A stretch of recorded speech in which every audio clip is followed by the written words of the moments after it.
ہیں ہمارے پاس سید الساجدین ہیں،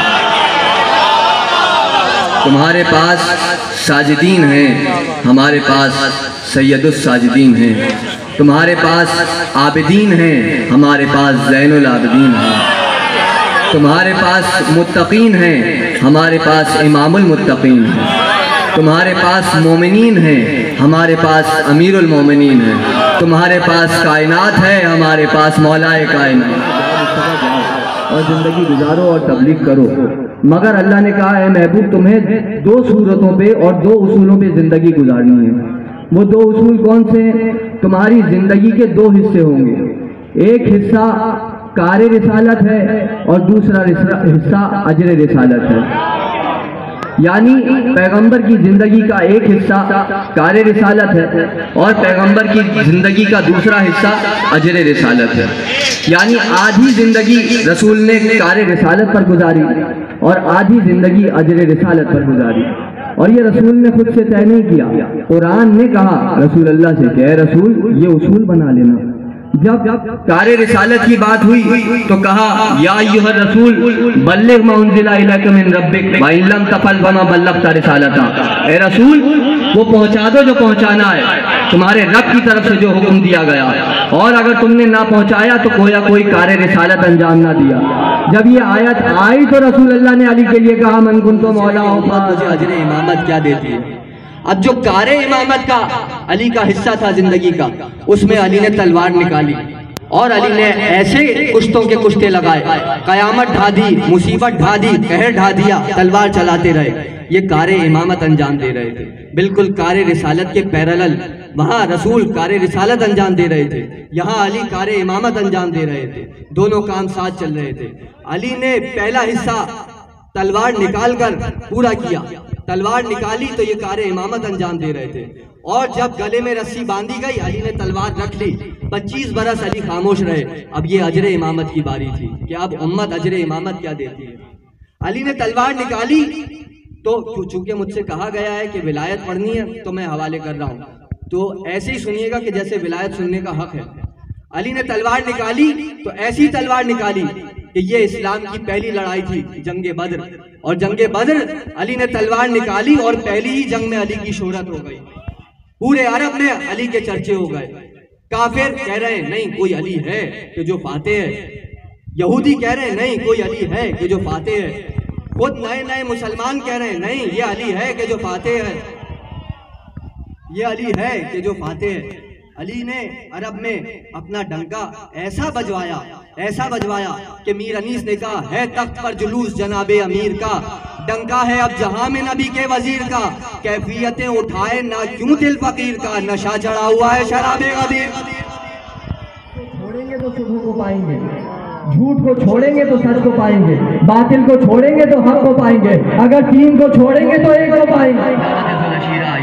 ہم سمجھے کہ شاید دعوت ذوالعشیرہ میں ایمان کی تفسیر ہو جائے، ذوالعشیرہ گزر گئی ایمان کی تفسیر نہ ہوئی، رسول اللہ طائف کی گلیوں میں آ گئے، ہم سمجھے کہ شاید طائف کی گلیوں میں ایمان کی تفسیر ہو جائے، طائف کی گلیاں بھی گزر گئی ایمان کی تفسیر نہ ہوئی، ہم سمجھے کہ اب بدر کا میدان سجا تو شاید بدر میں ایمان کی تفسیر ہو جائے، بدر بھی گزر گئی ایمان کی تفسیر نہ ہوئی، احد کا میدان سجا، ہم سمجھے کہ شاید احد میں ایمان کی تفسیر ہو جائے، احد بھی گزر گئی ایمان کی تفسیر نہ ہوئی، اب شب ہجرت کا بستر سجا، ہم سمجھے کہ شاید آج ایمان کی تفسیر ہو جائے، ہجرت بھی گزر گئی آج ایمان کی تفسیر نہ ہوئی، صبح ہجرت آئی ہم سمجھے کہ شاید صبح ہجرت ایمان کی تفسیر ہو جائے، صبح ہجرت بھی گزر گئی ایمان کی تفسیر نہ ہوئی۔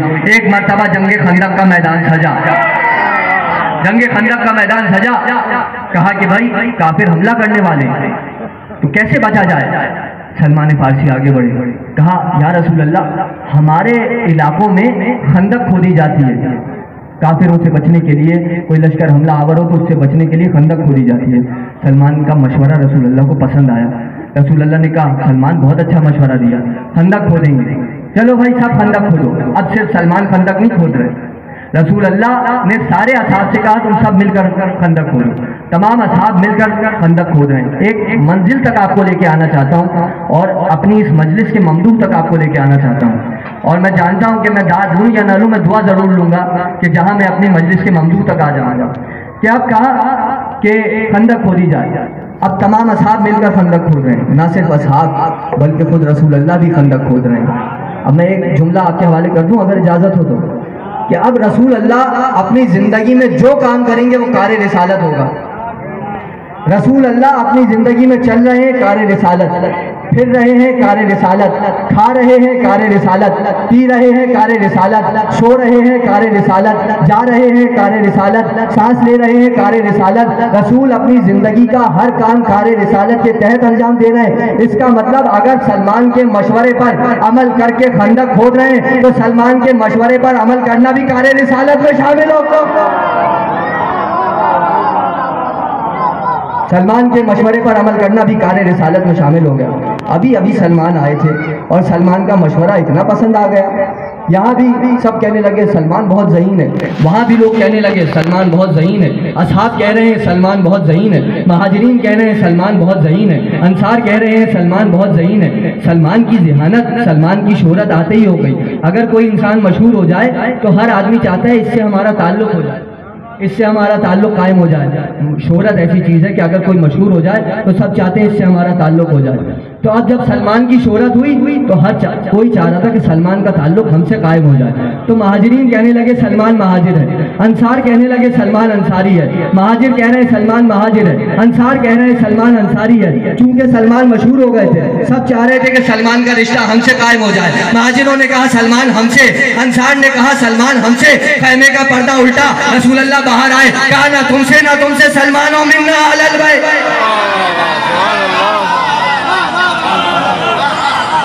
سلمان و منا اہل البیت. سلمان کا مشورہ قبول کیا گیا، خندق کھود دی گئی، لشکر آ گیا.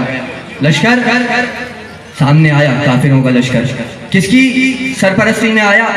یہ بڑا ایک حساس معاملہ ہے. موضوع کو روک کے میں آپ کے حوالے کرنا چاہتا ہوں کہ اب کس کی سرپرستی میں آیا. ہم اسے برا نہیں کہہ رہے، لیکن جو تاریخی حقائق اور تاریخی گوشے ہیں وہ تو بیان کیے جائیں گے نا.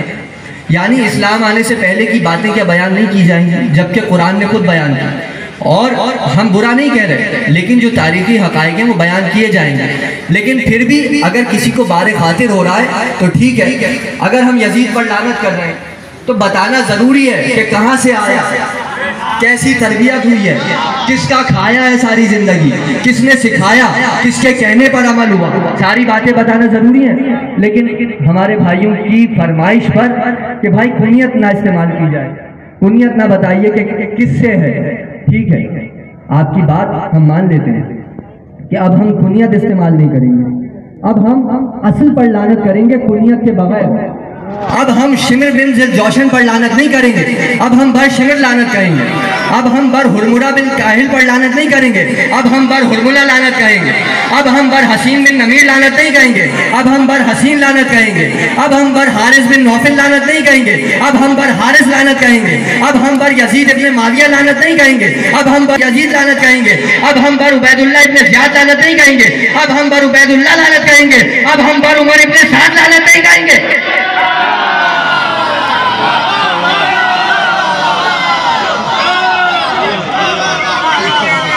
اتحاد بین المسلمین کہ اگر آپ کا اس پہ اعتراض ہے کہ کنیت استعمال نہ کرو تو ہم کنیت استعمال نہ کریں گے.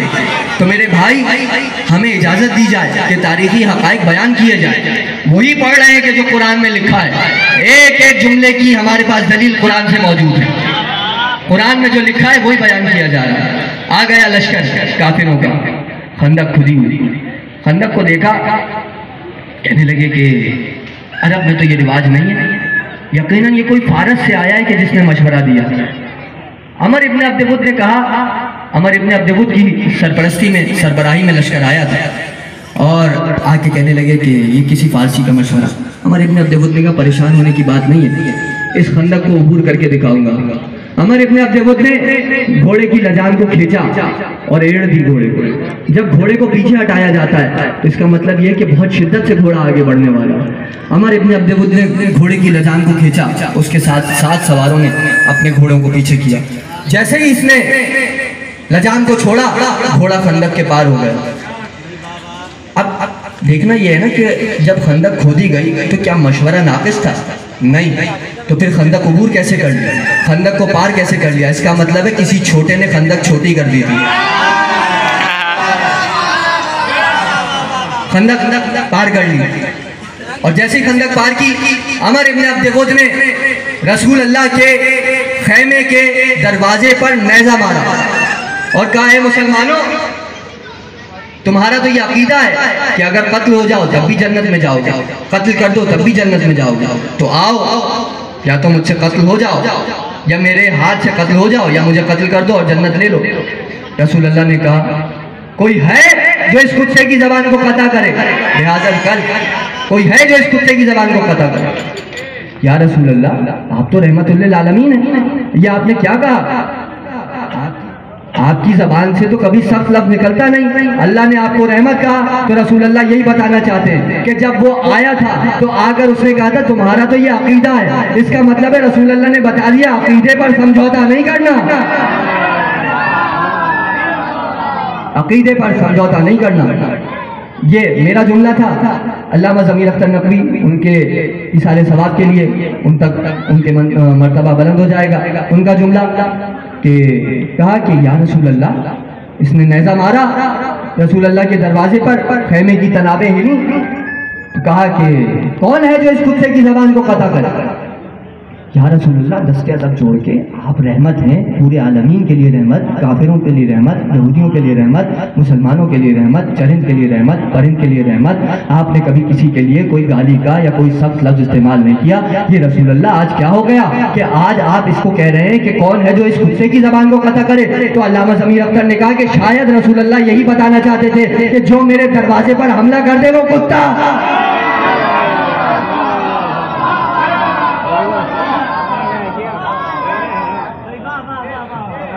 کہا کون ہے جو اس کی زبان کو قطع کرے؟ علی اٹھے، کہا یا رسول اللہ میں ہوں اس کے لیے۔ کہا علی تم ہی ہو اس کے لیے، بیٹھ جاؤ بیٹھ جاؤ، زانو دبایا علی، کہا علی بیٹھ گئے۔ رسول اللہ نے دوسری مرتبہ کوئی ہے جو اس کی زبان کو قطع کرے؟ پھر علی اٹھے، کہا ہاں میں ہوں اس کے لیے۔ رسول اللہ نے کہا علی بیٹھ جاؤ بیٹھ جاؤ، زانو دبا دیا، علی پھر بیٹھ گئے۔ تیسری مرتبہ رسول اللہ نے کہا کوئی ہے جو اس کتے کی زبان کو قطع کرے؟ پھر علی اٹھے، کہا یا رسول اللہ میں ہی ہوں اس کے لیے۔ کہا علی تم ہی ہو اس کے لیے، جاؤ علی اس کے مقابلے پر جاؤ۔ یا رسول اللہ سے پھر پوچھتا ہوں یا رسول اللہ پہلی مرتبہ بھی علی اٹھے تھے، دوسری مرتبہ بھی علی اٹھے تھے، تیسری مرتبہ بھی علی اٹھے تھے، تو یہ پہلی اور دوسری مرتبہ کیوں نہ بھیجا، تیسری مرتبہ کیوں بھیج رہے ہیں؟ رسول اللہ نے کہا کیونکہ میں حجت ہوں، حجت تمام کر رہا تھا، بعد میں کوئی تین آ کر یہ نہ کہے ہمیں تو موقع ہی نہیں ملا۔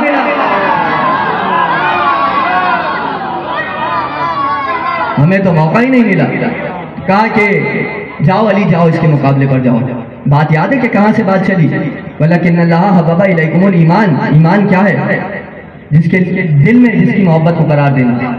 تو کہا کہ جاؤ علی جاؤ اس کے مقابلے پر جاؤ، لیکن علی ایسے نہ جانا۔ علی کو لے کے آئے، خیمے کے اندر لائے، اپنی نالین علی کو پہنائی خیمے کے اندر، ابا علی کو پہنائی خیمے کے اندر، اپنی قبا علی کو پہنائی خیمے کے اندر، کمر کا پٹکا علی کے باندھا خیمے کے اندر، تلوار علی کو تھمائی خیمے کے اندر، مگر جب دستار امامہ باندھنے کی بات آئی تو کہا علی آؤ خیمے سے باہر آؤ۔ خیمے سے باہر آ کر علی کے سر پر امامہ باندھا، یا رسول اللہ نالین خیمے کے اندر پہنا دی، آپ نے ابا قبا خیمے کے اندر پہنا دی، کمر کا پٹکا خیمے کے اندر باندھا، آپ نے ذوالفقار خیمے کے اندر دی، تو یہ امامہ باہر آ کر کیوں باندھ رہے ہیں؟ تو رسول اللہ کا جواب یہی آئے گا کہ مجھے معلوم ہے کہ میرے بعد جھگڑا میری نالین پر نہیں ہوگا، ابا قبا پر نہیں ہوگا، میرے کمر کے پٹکے پر نہیں ہوگا، مجھے معلوم تھا میرے بعد جھگڑا دستار پر ہوگا، میرے بعد جھگڑا میری دستار پر ہوگا۔ کہا جاؤ علی جاؤ، تیار کر دیا علی کو۔ اب جو علی چلے تو کہا یہ علی نہیں جا رہا، یہ کل ایمان جا رہا ہے، یہ ایمان جا رہا ہے۔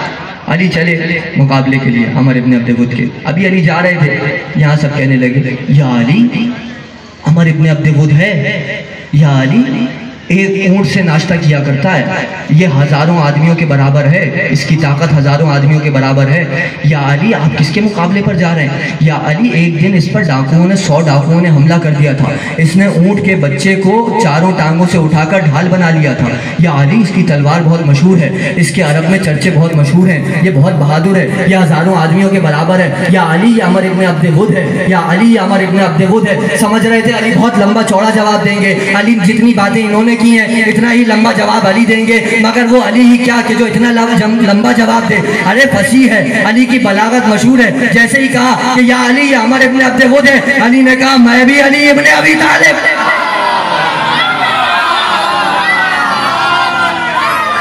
میں بھی علی ابن ابی طالب. علی آئے وہاں، علی گئے عمر کے مقابلے پر. یہاں رسول اللہ نے ایک اعلان کر دیا. رسول اللہ نے کہا جو علی کی فتح کی خبر سب سے پہلے مجھ تک لائے گا وہ جنت میں میرے ساتھ رہے گا.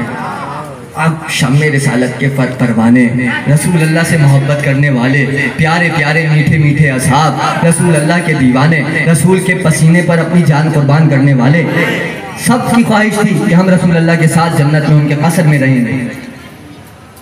تو اب منظر یہ ہے کہ علی عمر کے مقابلے پہ گئے اور رسول اللہ کے اس اعلان کے بعد تمام چاہنے والے رسول اللہ کے میدان میں آ گئے اور آ کے علی کی جنگ دیکھنے لگے. کوئی درخت پہ چڑھ گیا، کوئی میدان میں آ کے کھڑا ہو گیا، کسی نے اپنے خیموں میں چھوٹے چھوٹے دریچے بنا لیے اور اس میں سے جھانک جھانک کے دیکھ رہے ہیں. سب یہی چاہتے ہیں کہ ہم علی کی فتح کی خبر سب سے پہلے رسول اللہ تک پہنچائیں. یہاں یہ منظر ہے. اور وہاں عمر نے یہ کہا. اب مفاہیم بہت سارے ہیں، آپ کے حوالے کرنے وقت میرے پاس بہت کم ہے اور کوشش کروں گا کہ جتنا ہو سکے آپ تک پہنچا دوں. جنگ آپ کی سنی ہوئی ہے، مجھے ایک منزل تک لے کے آنا ہے، اس کے لیے یہ بات پڑھنا بہت ضروری ہے. کیا کہا کہ یا علی، یہ عمر ابن عبد الودھ علی مقابلے پہ آ گئے. وہاں سے عمر آیا، عمر گھوڑے سے اترا. پورا منظر چھوڑتا ہوں میں کہ عمر نے کہا آپ کی کوئی 3 خواہشات ہیں؟ علی نے کہا ہاں ہیں. کہا بتائیے، بتاؤ ہماری کیا خواہشات ہیں. تو اب وہ سمجھ رہا تھا کہ علی بتائیں گے کہ مجھے چھوڑ دو، جانے دو، رہنے دو، جنگ چھوڑ دیتے ہیں، کیونکہ پچھلے بھی یہی کہتے رہے تھے. تو اب وہ سوچ رہا تھا کہ یہ بھی یہی کہے گا. تو کہا میری 3 خواہشات ہیں. کہا کیا ہے؟ کہا میری پہلی شرط تو یہ ہے کہ کلمہ پڑھ لے. آپ علی کی جرأت دیکھیے. علی نے کہا میری پہلی شرط تو یہ ہے کہ کلمہ پڑھ لے. اس نے کہا یہ نہیں ہو سکتا. علی نے کہا میری دوسری شرط یہ ہے کہ پھر واپس چلا جا. اس نے کہا نہیں، اگر میں واپس چلا گیا تو یہ عورتیں کیا کہیں. تو یہ تو بات طے ہو گئی کہ 1400 برس سے کچھ عورتوں نے بڑا ناک میں دم کیا ہوا ہے. کہا کہ اگر میں واپس چلا گیا تو یہ عورتیں کیا کہیں گی. کہا کہ پھر تیسری شرط یہ کہ آ اور مجھ سے لڑ. وہ گھوڑے سے اترا. اس نے اپنے گھوڑے کی ٹانگیں کاٹ دی. وہاں سے عمر حملہ کرتا تھا، یہاں سے علی حملہ کرتے تھے. گھوم گھوم کے دونوں حملہ کرتے تھے اور گرد اڑنے لگی. اصحاب کو کچھ نظر نہیں آ رہا، پریشانیاں بڑھ گئیں. چاہتے تھے نا کہ سب سے پہلے علی کی فتح کی خبر رسول اللہ تک پہنچائیں. چاروں طرف گرد اڑنے لگی. نظر نہیں آ رہا کہ وہاں مارکا کیا ہو رہا ہے. اور وہاں عالم یہ تھا کہ علی نے عمر کی ٹانگیں کاٹی اور عمر کے سینے پر سوار ہو گئے. جیسے ہی سوار ہوئے تو عمر نے سر اتارنے والے تھے. عمر نے علی کے چہرے پر پھینکا. علی اٹھے اور ٹہلنے لگے. بعد میں کسی نے پوچھا کہ اگر کوئی آپ کی گستاخی کر دے تو جلال بڑھ جاتا ہے، لیکن آپ اتر کے ٹہلنے لگے. کہا کہ اس نے میرے اوپر جب لعاب پھینکا تو مجھے جلال آ گیا، لیکن میں وہاں اپنا جلال دکھانے نہیں گیا تھا، میں اس کا جلال دکھانے گیا تھا. تو علی نے بتا دیا کہ میں اپنا جلال کا مظہر نہیں ہوں، میں اس کے جلال کا مظہر ہوں. علی نے اس کا سر اتارا. اصحاب نے دیکھا. علی چلے خیمے کی طرف. قرآن کی آیت ہے، آپ کے پاس وقت ہے تو میں پیش کرتا ہوں. قرآن کی آیت ہے وَمَا خَلَقْتُ الْجِنَّ وَالْإِنسَ إِلَّا لِيَعْبُدُونَ. ہم نے جنوں اور انسانوں کو صرف اپنی عبادت کے لیے بنایا اور کسی چیز کے لیے نہیں بنایا. صرف لفظ ہے صرف. وَمَا خَلَقْتُ الْجِنَّ وَالْإِنسَ إِلَّا لِيَعْبُدُونَ. جنات سے 10 گنا زیادہ ہیں جنات، وہ بھی اللہ کی عبادت کر رہے ہیں. جنات سے 10 گنا زیادہ ہے پہلے آسمان کے فرشتے، وہ بھی اللہ کی عبادت کر رہے ہیں. اس سے 10 گنا زیادہ ہے دوسرے آسمان کے فرشتے، وہ بھی اللہ کی عبادت کر رہے ہیں. اس سے 10 گنا زیادہ ہے تیسرے آسمان کے فرشتے، وہ بھی اللہ کی عبادت کر رہے ہیں. اس سے 10 گنا زیادہ ہے چوتھے آسمان کے فرشتے، وہ بھی اللہ کی عبادت کر رہے ہیں. اس سے 10 گنا زیادہ ہے 5ویں 6ٹھے 7ویں آسمان کے فرشتے، وہ بھی اللہ کی عبادت کر رہے ہیں. اس سے 10 گنا زیادہ ہے عرش کے فرشتے، وہ بھی اللہ کی عبادت کر رہے ہیں. اس سے 10 گنا زیادہ ہے کرسی کے فرشتے، وہ بھی اللہ کی عبادت کر رہے ہیں. اس سے 10 گنا زیادہ ہے لوح کے فرشتے، وہ بھی اللہ کی عبادت کر رہے ہیں. اس سے 10 گنا زیادہ ہے قلم کے فرشتے، وہ بھی اللہ کی عبادت کر رہے ہیں. اس سے 10 گنا زیادہ ہے بیت معمور کے فرشتے، وہ بھی اللہ کی عبادت کر رہے ہیں. اس سے 10 گنا زیادہ ہے عالم ہو کے فرشتے، وہ بھی اللہ کی عبادت کر رہے ہیں. اس سے 10 گنا زیادہ ہے سدرہ کے فرشتے، وہ بھی اللہ کی عبادت کر رہے ہیں. اس سے 10 گنا زیادہ ہے قاب قوسین کے فرشتے، وہ بھی اللہ کی عبادت کر رہے ہیں. چھٹے امام نے عبادت کے 2 طریقے بتائے، ایک زمین والوں کا طریقہ، ایک آسمان والوں کا طریقہ. زمین والوں کی عبادت کو ایک شکل کہتے ہیں، آسمان والوں کی عبادت کو ایک شکل کہتے ہیں. جب دونوں کو ملاؤ تو ثقلین کہتے ہیں. اب جب علی عمر کا سر لے کر چلے تو رسول اللہ نے کہا آج علی کی ایک سر عبادت الثقلین سے دوسرے ہاتھ میں تلوار سے تازہ لہو ٹپک رہا ہے اور علی خیمے کی جانب جا رہے ہیں. اصحاب نے دیکھا علی فتح پا گئے. اصحاب دوڑے رسول اللہ کی جانب. رسول کے خیمے میں آئے، بڑے ہانپ رہے تھے، بہت جلدی تھی کہ رسول کو علی کی خبر سنائے فتح کی. جیسے ہی خیمے میں آئے رسول اللہ نے کہا ٹھہرو، تم سب جو بتانے آئے ہو مجھے سلمان بتا چکے. ہاں ارمان بہ گئے آنسوؤں میں، اوس پڑ گئی ارمانوں پر. کہا کہ یہ سلمان بتا چکے. یا رسول اللہ سلمان تو میدان میں آئے نہیں، انہیں کیسے پتا کہ علی نے فتح پا لی؟ کہا پوچھ لو سلمان سے. اب بڑے جلال میں پوچھا سلمان تم تو میدان میں ہی نہیں آئے، تمہیں کیسے پتا کہ علی فتح یاب ہو گئے؟ کہا جب تم رسول کے خیمے کی جانب آ رہے تھے تمہارے چہروں کی سرخی نے بتا دیا کہ علی فتح یاب ہو گئے. میرا جملہ سن لیجئے، یہ سلمان نے ان کی ذہنیت کے حساب سے بتایا تھا، مگر وہ سلمان ہی کیا کہ جسے یہ معلوم نہ ہو کہ علی میدان میں جائے اور فتح کر کے واپس نہ. اب منقبت کا موقع تو گئی منقبت کہ بھائی آپ بتا چکے سلمان. کہا تو آپ منقصد کرتے ہیں. کہا یا رسول اللہ ذرا علی کی چال تو دیکھیے. علی کے ایک ہاتھ میں عمر کا سر، دوسرے ہاتھ میں ذوالفقار سے تازہ تازہ لہو ٹپک رہا ہے، اور علی ایسے جھوم جھوم کے چل رہے ہیں. تاریخ نے جملہ لکھا کہ علی ایسے جھوم جھوم کے چل رہے ہیں کہ جیسے برستی ہوئی فوار میں کوئی شیر جھوم جھوم کے چلتا ہے. کہا یا رسول اللہ ذرا علی کی چال میں غرور تو دیکھیے، ذرا علی کی چال میں تکبر تو دیکھیے. رسول اللہ نے یہ نہیں کہا کہ یہ غرور نہیں ہے، یہ تکبر نہیں ہے. نہیں تم غلط سمجھ رہے ہو، ایسا نہیں ہے. ارے یہ غرور نہیں ہے، ارے یہ تکبر نہیں ہے. سب سوچ رہے تھے رسول اللہ ایسا کوئی جواب دیں گے. رسول اللہ نے عجیب جواب دیا. رسول اللہ نے کہا آج علی کا یہ غرور مجھے بھی پسند، میرے اللہ کو بھی پسند.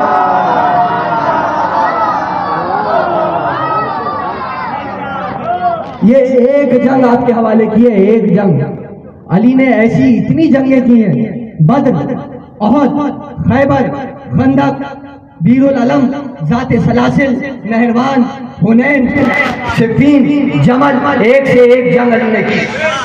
تو یہ علی کی زندگی کا ایک حصہ تھا. خندق تھوڑی پڑھنی تھی، یہ پڑھنا تھا جو اب میں پیش کر رہا ہوں، اور آپ کے حوالے، آپ کی سماعتوں کے حوالے. ایک حصہ یہ تھا کہ کہا کہ میں جنگیں لڑ رہا ہوں. یہ علی کی زندگی کا ایک حصہ تھا. جتنی جنگیں میں نے آپ کے حوالے کی یہ سب کار امامت تھا، کار امامت. اب 25 برس علی نے تلوار نیام میں رکھی. تو علی کہہ رہے تھے کہ اب دیکھتے ہیں امت اجر امامت کیا دیتی ہے. کیسے سنیں گے آپ جملہ؟ میں نہیں جانتا، مجھ سے ولایت پڑھنے کا کہا گیا، لیکن چوتھے امام کے حوالے سے مجلس ہے، چوتھے امام کی فضیلت میں جملے آپ کے حوالے کر رہا ہوں. آپ کیسے سنیں گے میں نہیں جانتا. علی کی زندگی کا ایک حصہ تھا، علی نے جنگیں لڑی. علی کی زندگی کا دوسرا حصہ تھا، علی نے 25 برس تلوار نیام میں رکھی. گلے میں رسی باندھ دی گئی، علی نے تلوار نہیں نکالی. علی دیکھنا چاہتے تھے کہ امت کیا اجر دیتی ہے. تو اب دو حصے ہو گئے علی کی زندگی کے، تلوار نکالنا اور تلوار نہ نکالنا. دو حصے ہیں علی کی زندگی کے، دونوں برابر ہیں. ایک حصہ تلوار نکالنا اور ایک حصہ تلوار نہ نکالنا، دونوں حصے برابر ہیں. علی نے جنگیں لڑی. زینب نے اون محمد کو علی کی جنگیں سنائیں. ام لیلہ نے علی اکبر کو جنگیں سنائیں. ام فروہ نے قاسم کو جنگیں سنائیں. ام البنین نے عباس کو جنگیں سنائیں علی کی. فاطمہ نے حسین کو علی کی جنگیں سنائیں. سب نے علی کی جنگیں سنی. تو علی کی زندگی کے ایک حصے پر عمل کیا. علی نے تلوار چلائی، اون محمد نے تلوار چلائی. علی نے تلوار چلائی، قاسم نے تلوار چلائی. علی نے تلوار چلائی، علی اکبر نے تلوار چلائی. علی نے تلوار چلائی، عباس نے تلوار چلائی. علی نے تلوار چلائی، حسین نے تلوار چلائی. علی نے تلوار نہیں چلائی تو زین العابدین نے تلوار نہیں.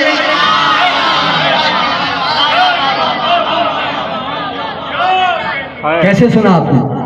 علی نے تلوار نہیں چلائی تو زین العابدین نے تلوار نہیں چلائی. یعنی علی کی زندگی کے دونوں حصے برابر تھے، تلوار چلانا بھی اور تلوار نہ چلانا بھی. تو علی کی زندگی کے ایک حصے پر سب نے مل کر عمل کیا، اور علی کی زندگی کے دوسرے حصے پر اکیلے زین العابدین نے عمل کیا، تلوار نہ چلا کر. کیوں نہیں چلائی تلوار؟ بھائی جو علی بدر، خیبر، خندق، احد کشتوں کے کشتے لگا رہا ہے، خون کے دریا بہا رہا ہے، جب گلے میں رسی باندھی گئی تو کیا تلوار نہیں چلا سکتا تھا؟ تو کیوں نہیں چلائی؟ کیوں نہیں چلایا؟ اسی لیے کیونکہ جب علی تلوار چلا رہے تھے تو لوگ سوچتے تھے کہیں یہی تو خدا نہیں ہے. تو بتانے والا رسول موجود تھا کہ نہیں خدا یہ نہیں ہے، خدا وہ ہے. اب رسول موجود نہیں ہے، اب اگر علی تلوار چلائے تو کون بتائے گا کہ خدا علی نہیں ہے، خدا وہ ہے؟ اللہ اکبر. میں کیسے جملے آپ کے حوالے کر رہا ہوں. کہا کہ اب کون بتائے گا کہ علی خدا نہیں ہے، خدا وہ ہے. اسی لیے علی نے تلوار نیام میں رکھ لی. یہی مسئلہ تھا کہ کربلا میں سب نے تلوار چلائی، اون محمد، قاسم، علی اکبر، عباس، خود حسین، سب نے تلوار اس لیے چلائی کیونکہ حسین موجود تھا یہ بتانے کے لیے کہ یہ سارے خدا نہیں ہے، خدا وہ ہے۔ اب حسین موجود نہیں ہے، کون بتائے گا کہ زین العابدین خدا نہیں ہے، خدا وہ؟ خیمے جلا دو، کیوں جلا دو؟ بیمار ہے۔ بستر پہ آگ لگا دو، کھینچ لو بستر، کیوں کھینچ لو؟ بیمار ہے۔ بہنوں کو، بیٹیوں کو لے جاؤ بازاروں میں، کیوں لے جاؤ؟ کیونکہ بیمار ہے۔ کہا کہ قیدی بنا لو، کیوں بنا لو؟ بیمار ہے۔ تو بیڑیاں، ہتھکڑیاں پہنا دو، کیوں پہنا دو؟ کیونکہ بیمار ہے۔ لنگر ڈال دو کمر میں، کیوں؟ بیمار ہے۔ لے جاؤ کوفے کے بازاروں میں، پیدل چلاؤ، کیوں؟ بیمار ہے۔ کانٹے بچھا دو راہوں میں، کیوں بچھا دو؟ کیونکہ بیمار ہے۔ لے جاؤ کوفے کے دربار میں، کیوں؟ بیمار ہے۔ شام کے دربار میں لے جاؤ، کیوں لے جاؤ؟ کیونکہ بیمار ہے۔ کہا دینے دے یزید خطبہ، کیوں دینے دو؟ کہا کیونکہ بیمار ہے۔ کہا قید خانے میں ڈال دو، کیوں ڈال دو؟ کیونکہ بیمار ہے۔ کہا رہا کر دو، کیوں رہا کر دو؟ ارے بیمار ہے۔ اتنا تاریخ نے کہا کہ بیمار ہے، بیمار ہے، بیمار ہے۔ کہا رہا کر دو، کیوں رہا کر دو؟ کیونکہ بیمار ہے۔ چہلم کرنے باپ کا کربلا جانا چاہتا ہے، جانے دو، کیوں؟ کیونکہ بیمار ہے۔ مدینے واپس جانا چاہتا ہے، جانے دو، کیوں؟ کیونکہ بیمار ہے۔ بیمار ہے، بیمار ہے، بیمار ہے، اور آج یزیدیت نہیں ہے لیکن بیمار ہے۔ آخر کو جب حسین خیمے میں آئے تو بیٹا غش میں تھا، تو حسین نے آ کے اٹھایا اور اٹھا کے کہا کہ سید سجاد ہم جا رہے ہیں بیٹا، الوداع، الفراق سید سجاد۔ اب جو سجاد اٹھے تو اٹھ کر دیکھا بابا کی صورت کو، بابا کی صورت کو دیکھ کے کہا بابا یہ آپ کی صورت کو کیا ہو گیا؟ بابا یہ آپ کے بدن پر زخم کیسے ہیں؟ بابا یہ آپ کے چہرے پر گرد کیسی ہے؟ بابا یہ آپ کی ریش پر خون کیسا ہے؟ بابا یہ آپ کے چہرے کو کیا ہو گیا؟ بابا یہ سرخی کیسی ہے؟ بابا یہ زخم کیسے ہیں؟ بابا کیا عباس چچا کہاں گئے؟ بابا اون محمد کہاں گئے؟ کہاں مارے گئے؟ کہاں علی اکبر کہاں گیا؟ کہاں قاسم کہاں گیا؟ کہاں مارا گیا؟ کہاں اون محمد کہاں گئے؟ کہاں مارے گئے؟ اب سید سجاد نے پوچھا بابا قاسم کہاں گیا؟ کہاں مارا گیا؟ کہا چچا عباس کہاں گئے؟ کہاں مارے گئے؟ اب سید سجاد نے عجیب سوال کیا بابا میرا بھیا علی اکبر کہاں گیا؟ میرا بھیا علی اکبر کہاں گیا؟ اب تک ہر سوال کے جواب میں مارا گیا کہنے والا حسین، جیسے ہی سید سجاد نے پوچھا بابا میرا بھیا علی اکبر کہاں گیا تو حسین نے عجیب جواب دیا، کہا سید سجاد بس یہ سمجھ لو کہ اس وقت تمہارے اور میرے علاوہ مردوں میں کوئی باقی نہ بچا۔ اور باب مقاتل نے لکھا کہ حسین نے یہ جواب اس لیے دیا کیونکہ حسین جانتے تھے کہ بھائی کے لیے بھائی کی موت کی خبر کتنی کرناک ہوتی ہے، کیونکہ خود ابھی اپنے جوان بھائی کا لاشا اٹھا کر آ رہے ہیں۔ کہا سید سجاد الوداع، سید سجاد اب محشر میں ملاقات ہوگی۔ سید سجاد کو غش آ گیا۔ اب جو سید سجاد کو غش آیا تو سید سجاد خود نہ اٹھے، اصل عاشور زینب نے آ کے اٹھایا، سید سجاد یہ دیکھو ذرا باہر شادیانے کا شور کیسا ہے۔ سید سجاد اٹھے، عصا کے سہارے سے خیمے کے دروازے پر آئے، خیمے کا پردہ ہٹایا، مشت کو اٹھایا اور کہا السلام علیکہ یا ابا عبداللہ، بی اماں میرے بابا کا سامنے کیسے؟ میرے بابا کا سر لو کے نیزہ پر بلند ہو گیا۔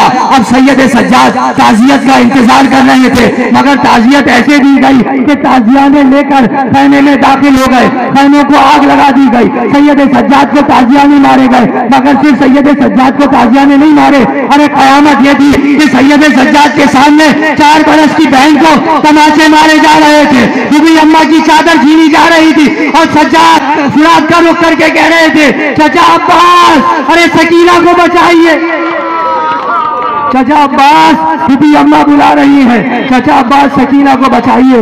سید سجاد کو اتنے تعزیانے مارے گئے، سید سجاد کو اتنے تعزیانے مارے گئے کہ سید سجاد کے جسم کا گوشت گل چکا تھا۔ کربلا سے کوفہ، کوفہ سے شام، ننگے پاؤں کانٹوں پر پھرایا گیا، کانٹوں پر پھرایا گیا۔ سید سجاد نے خود روایت کی، جب واپس مدینہ پہنچے تو روایت کی کہ ہم جب یہودیوں کے محلے سے گزارے جاتے تھے تو ہمیں ہر ہتھیار سے مارا جاتا تھا، جس کے پاس پتھر ہوتے تھے وہ ہمیں پتھر سے مارتا تھا، جس کے پاس لاٹھیاں ہوتی تھی وہ ہمیں لاٹھیوں سے مارتا تھا، جس کے پاس کچھ نہیں ہوتا تھا وہ گرم ریت اٹھا کر مجھ پر پھینکتا تھا، ارے مجھ پر چھتوں سے کھولتا ہوا پانی پھینکا جاتا تھا۔ ایک بڑھیا نے میرے سر پر ایک آگ کا انگارہ پھینکا، میرے سر کا امامہ جل گیا، میرے سر کی میرے سر کی کھال جھلس گئی سید سجاد پر جو ستم ٹوٹے، قافلہ رہ گیا رستے میں، روکا گیا، قافلے کو روکا گیا، سید سجاد کو ناکے سے اتارا گیا، شامیانے لگائے گئے، مگر شامیانوں کے سائے میں صرف اشقیاء کو بٹھایا گیا۔ اہل حرم کڑی دھوپ میں تھے، کڑی دھوپ میں اہل حرم کو بٹھایا گیا۔ زینب نے دیکھا کہ سید سجاد کے ہاتھوں اور پاؤں میں ہتھکڑیاں اور بیڑیاں ہیں جو جل رہی ہیں دھوپ کی شدت سے۔ زینب نے اونٹ کے سائے میں کہا کہ سید سجاد آ جاؤ، اس اونٹ کے سائے میں بیٹھ جاؤ۔ سید سجاد تو اونٹ کے سائے میں بیٹھ گئے، مگر حسین کی 4 برس کی یتیمہ سایہ ڈھونڈ رہی تھی۔ دیکھا کہ جھاڑیوں کا سایہ زمین پر پڑ رہا ہے۔ سکینہ جھاڑیوں کے سائے میں آئی اور آ کر سکینہ نے اپنے ہاتھوں سے مٹی کو جمع کرنا شروع کیا۔ مٹی پہ سکینہ نے ایک پتھر کو رکھا اور جو حسین کے سینے پر سوتی تھی وہ پتھر پر لیٹ گئی۔ سکینہ کی آنکھ لگ گئی، وہاں سے شور ہوا کہ قافلے کو دوڑایا جائے، آگے تیزی سے لے کر جایا جائے۔ قافلہ چلا، قافلہ آگے بڑھا۔ جب قافلہ آگے چلا گیا تو زینب نے کہا سید سجاد سکینہ نظر نہیں آتی۔ سکینہ پیچھے رہ گئی، قافلے کو روکو، سید سجاد قافلہ آگے نہیں بڑھے گا جب تک سکینہ نہیں آئے گی۔ سید سجاد نے کہا سکینہ رہ گئی، میں لے کے آتا ہوں۔ زجر بن قیس ملعون نے کہا کہ نہیں، تم لینے نہیں جاؤ گے، اس بچی کو میں لے کر آؤں گا۔ زجر بن قیس سکینہ کو لینے آگے بڑھا۔ اب یہاں سے سکینہ خود روایت کرتی ہیں، قیس خانے میں سکینہ نے شام کی عورتوں کو بتایا کہ جب میری آنکھ کھلی تو میں نے دیکھا کہ چاروں طرف مجھے قافلے والے نظر نہیں آتے، مجھے چاروں طرف قافلے والے نظر نہیں آتے۔ جو بہنوں کے بھائی بیٹھے ہیں نا وہ اس جملے کو محسوس کریں گے کہ جب بہن کسی حسرت سے تمہاری طرف دیکھے نا تو اس روایت کو یاد کر لینا۔ سکینہ کہتی ہے میں جب اٹھی میں نے چاروں طرف دیکھا، مجھے کوئی نظر نہ آیا۔ میں کبھی چچا کو بلاتی تھی، کبھی بابا کو پکارتی تھی، کبھی میں کہتی تھی بھیا سجاد کہاں چلے گئے، کبھی میں کہتی تھی پھوپھی اماں کہاں چلی گئی۔ ایسے میں نے دیکھا کہ ایک سوار میری طرف آ رہا ہے، میں سمجھی کہ کوئی مجھے لینے کے لیے آ رہا ہے، مگر جب وہ قریب آیا تو میں نے دیکھا وہ زجر بن قیس ہے، بہت شقی تھا۔ وہ میری طرف آیا اور اس نے مجھے ایسے اٹھایا کہ جب وہ گھوڑے سے اترا اس نے اپنی آبا سے تازیانے کو نکال کر لہرایا اور مجھ پر تازیانے چلانے شروع کیے۔ میں نے کہا ابھی روکنا، میں سید سجاد سے مسائل کا اختتام کروں گا۔ آخری جملہ تقریر بھی کہہ رہا ہوں، میں جب کہوں گا آخری جملہ تو پھر زیارت برآمد ہوگی۔ آخری جملہ، آخری روایت پڑھ رہا ہوں۔ اب زجر نے تازیانہ اٹھایا، سکینہ پر تازیانہ چلایا۔ سکینہ نے کہا میں پریشان ہو گئی، میں نے پیچھے سے دیکھا کہ میرا بھیا بھی زجر کے پیچھے پیچھے آ رہا ہے۔ میں نے بھیا کو دیکھا تو مجھے تھوڑی ڈھارس ہو گئی، لیکن زجر بن قیس نے جب مجھ پر تازیانے چلانے شروع کیے، میں نے چلا کر کہا بھیا اس ظالم سے کہہ دو اب سکینہ نہیں سوئے گی۔ سید سجاد آگے بڑھے، خود کو سکینہ پر گرایا، سید سجاد کو تازیانے مارتے ہوئے لے کر جایا گیا۔ سید سجاد کو اتنے تازیانے مارے گئے کہ جب سید سجاد کی شہادت ہو گئی، باقر العلوم کہتے ہیں کہ جب میں اپنے بابا کو غسل دینے کے لیے گیا تو میں چیخ مار کر رویا۔ ارے جب باقر سے پوچھا گیا کہ آپ چیخ مار کر کیوں روئے تو کہا میرے بابا کا گوشت گل چکا تھا، ارے بابا کی ہڈیاں نظر آ رہی تھی۔ جنازہ بڑی دھوم سے اٹھا، آخری جملہ، جنازہ بڑی دھوم سے اٹھا۔ سید سجاد کا جنازہ مدینے میں جب نکلا جنازے سے آواز آ رہی تھی بابا میں شرمندہ ہوں، ارے اگر میرے ہاتھوں میں ہتھکڑیاں نہ ہوتی بابا تمہیں غسل دیتا، تمہارا جنازہ اٹھاتا، بابا مجھے معاف کر دینا۔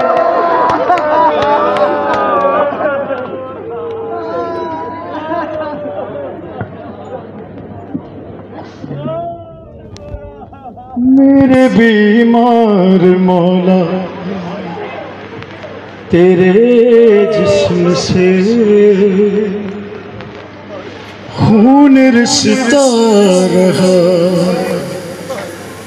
میرے بیمار مولا تیرے جسم سے خون رستا رہا، اور زخم پھٹتے رہے تیرا زخمی گلا، خون گلتا رہا